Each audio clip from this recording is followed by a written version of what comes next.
Jam, kami mulai. Salam sejahtera, selamat Assalamualaikum. Terima kasih sudah masih setia dengan kami pada petang ini. Oke, kami daripada kumpulan Tujuh untuk subjek ini kesusastraan dalam pengajaran bahasa Melayu. Sebelum kita meneruskan slide, saya ingin memperkenalkan ahli kumpulan saya. Yang pertama yaitu saya sendiri, Ambrose bin Adenus. Yang kedua Abang Erikson Teo. Yang ketiga Abang Paulus Anum. Yang keempat ada Nurdena bin Muhammad Nur. Oke, untuk tajuk kami, saya dan kumpulan telah nasional dengan tajuk nomor 3, yaitu kenal pasti dan huraikan unsur-unsur utama komponen sastra seperti tema, watak, latar, plot, dan gaya bahasa. Bagaimanakah setiap unsur ini boleh digunakan untuk mencapai objektif pengajaran bahasa Melayu? Lepas ini kami akan terangkan satu persatu. Oke, untuk pengenalan, seperti yang kita dah dengar kawan-kawan dan cakap tadi, sastra ialah medium penting dalam pengajaran bahasa Melayu. Melalui sastra, pelajar bukan sahaja belajar bahasa, tapi juga ada nilai dan budaya. Seterusnya, komponen sastra menunjukkan kepada tema, watak, latar, plot, dan gaya bahasa. Setiap unsur memainkan peranan dalam mencapai objektif pembelajaran bahasa Melayu, yang dimana kawan-kawan akan terangkan. Next.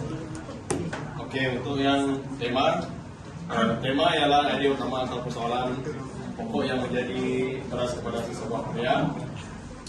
Melalui tema, pelajar dapat memahami mesej yang ingin disampaikan oleh penulis. Jadi dalam pengajaran bahasa Melayu, tema digunakan untuk membicarakan nilai murni, semangat patriotik, lepas itu ataupun isu kemasyarakatan. Sebagai contoh, dalam cerpen Legasi Tapayubi oleh Ghazali Latte, tema itu menjawab generasi muda. Yang ini lah. Mana tadi? Tema itu menjawab generasi muda terhadap warisan budaya, membantu pelajar menghargai tradisi masyarakat Melayu. So, kaitannya dengan PDP, guru boleh meminta pelajar mengenal pasti tema dan menulis ringkasan mesej cerita, sekaligus meningkatkan kemahiran menafsir makna, tersirat dan memahami nilai kemanusiaan. Next. Lepas itu watak dan perwatakan. So, watak ialah individu dalam karya, manakala perwatakan merujuk kepada sifat pemikiran, tingkah laku dan watak tersebut. So, watak berperanan penting menyampaikan mesej dan nilai karya. Contoh dalam PDP kan, guru boleh menggunakan watak untuk membantu pelajar menilai perbezaan antara sifat positif dan negatif. Oke, lalu mengaitkannya dengan kehidupan sebenar. Sebagai contoh, watak yang rajin, jujur dan amanah boleh dijadikan sebagai teladan. Manakala watak antagonis boleh dijadikan sebagai sempadan.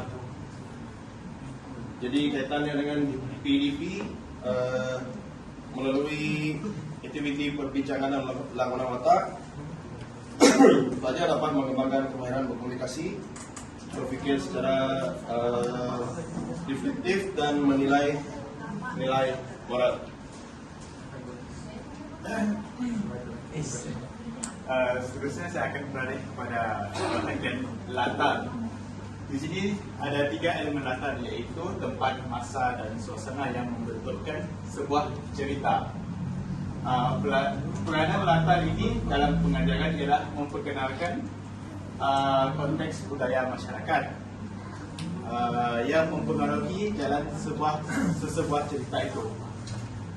Seterusnya ia juga menambah kosakata dan pemahaman teks. Sebagai contoh, latar kampung dalam karya tradisional menunjukkan nilai gotong royong, semangat kejiran dan lain-lain. Inilah contoh dia. berkaitan dengan pembelajaran semasa PDP, guru boleh mengaitkan latar belakang kehidupan dengan lebih relevan sambil memperkaya kosakata yang mempengaruhi budaya mereka. Seterusnya ialah plot. Apa itu plot? Plot ialah susunan peristiwa dalam karya sastra. Plot biasanya mengandungi permulaan, klimaks, peluraian dan penutup. Peranan plot ini dalam proses pembelajaran adalah membantu pelajar memahami jalan cerita untuk menyusun idea-idea pelajar. Dan selain itu, peranan plot ini juga mengasah kemahiran setiap pelajar yang mengambil kesusastraan Melayu ini berfikir secara logik dan juga hebat. Okey, contoh aktiviti yang boleh guru buat dalam PDP ialah pelajar boleh menyusun semula peristiwa cerita mengikut kronologi dan boleh mengasah kemahiran membaca, pemahaman, menulis karangan dan membina daya imaginasi pelajar. Oke, seterusnya gaya bahasa. Sebelum itu menguatkan madam. Apa itu gaya bahasa? Gaya bahasa adalah cara penulisan menggunakan bahasa untuk menyampaikan message dengan indah dan berkesan. Gaya bahasa ini merangkumi penggunaan peribahasa, metafora, simile, hyperbola dan personifikasi. Dalam PDP, gaya bahasa boleh dijadikan alat untuk memperkaya kosakata pelajar serta meningkatkan kepekaan terhadap keindahan bahasa Melayu.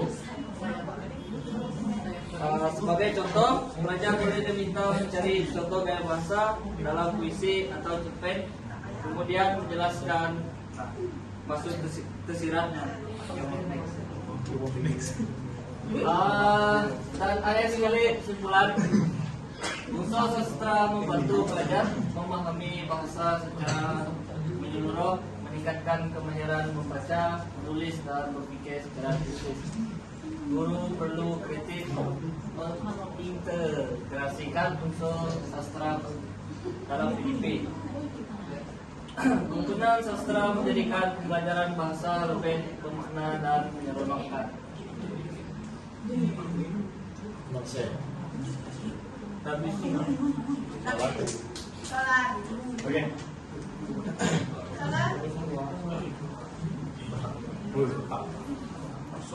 Okey.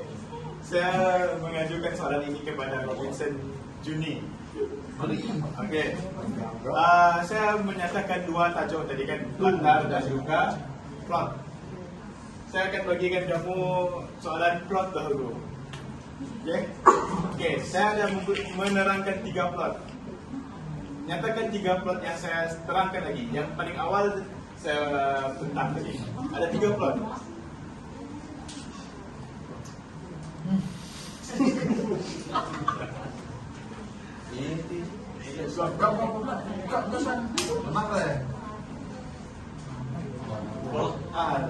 Tidak juga ada dalam ini. Tapi memang basicnya saudara logikanya memang ada 3. Ayo. Satu lah saya bagi satu. Plot pertama, plot ialah bukan plot, kayak latar.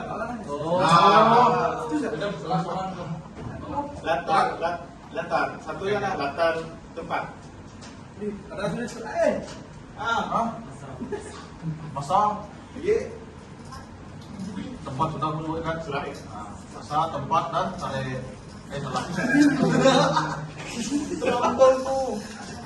masyarakat tentang masyarakat Suasana. suasana terus saya baca Salah. Oke, itu ya kita. jangan Lagi ada nggak? Lagi. Paot, Dek. Saya ada salah. Salah. Kalau kelas awak, Kelas kami. mengapa orang pelajar yang sangat lemah